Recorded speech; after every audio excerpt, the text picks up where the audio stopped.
महाराष्ट्रातील आंबेडकरी जनता आणि श्री सिद्धरामेश्वर नगरी सोलापूरच्या दृष्टीनं आजचा दिवस ऐतिहासिक आहे असं म्हणावं लागेल।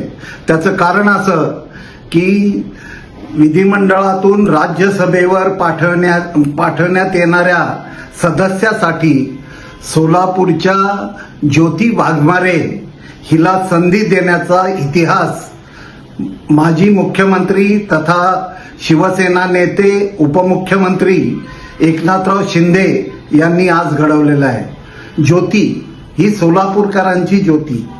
खरं तर म्हणजे वादळातील दिवे म्हटलं की सुशीलकुमार शिंदेंचं नाव सोलापूरकर नेहमी घेतात। आता दुसरी ज्योती खऱ्या अर्थानं वादळातील ज्योती ही आज महाराष्ट्रात आणि देशाच्या राजकारणात चमकली आहे असं म्हणावं लागेल।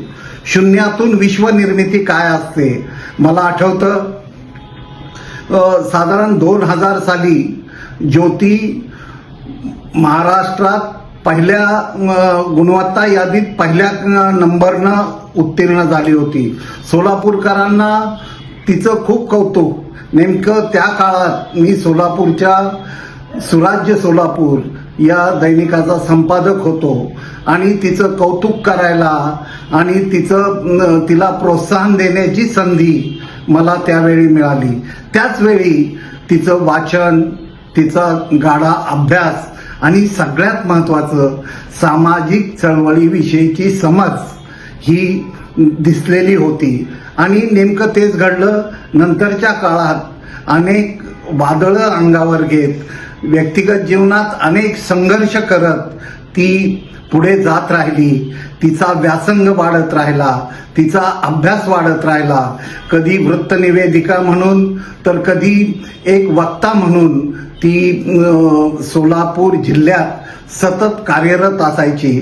आंबेडकरी चळवळीची कास घेतलेली ही मुलगी आज राज्यसभेवर तिची निवड झालेली आहे। याचा सोलापूरची कन्या म्हणून सोलापूरकरांना सार्थ अभिमान वाटला पाहिजे। खरं तर यात धडाकेबाज निर्णयाबद्दल एकनाथराव शिंदे यांचं देखील अभिनंदन केलंच पाहिजे। कारण असा निर्णय घ्यायला देखील एक धमक लागते आणि ती धमक सोलापूर जिल्ह्याला आणि महाराष्ट्राला एकनाथराव शिंदे यांनी ज्योती वाघमारे यांना संधी देऊन दाखवलेली आहे। डॉक्टर ज्योती वाघमारे या एक विचारवंत तर आहेतच आहेत, परंतु आंबेडकरी चळवळीत आपल्याला आणि महाराष्ट्राला आठवत असेल की ज्यावेळी रामदास आठवले यांना कॅबिनेट मंत्री म्हणून पहिली संधी तत्कालीन मुख्यमंत्री शरद पवार यांनी दिली होती, त्यावेळी आंबेडकरी जनतेनं विधान भवन परिसर आणि महाराष्ट्रात एक खूप मोठा जल्लोष केलेला असल्याचा इतिहास आपण अनुभवलेला आहे। ज्योतीचं यश देखील त्याच तोडीचं आहे।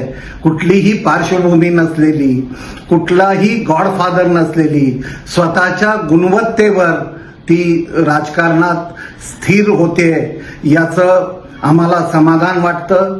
मी डिजिटल मीडिया संपादक पत्रकार संघटनेच्या वतीनं खमक्या इंडिया जय हो आणि शब्दरंग या चॅनलच्या वतीनं ज्योतीला खूप खूप शुभेच्छा देतो।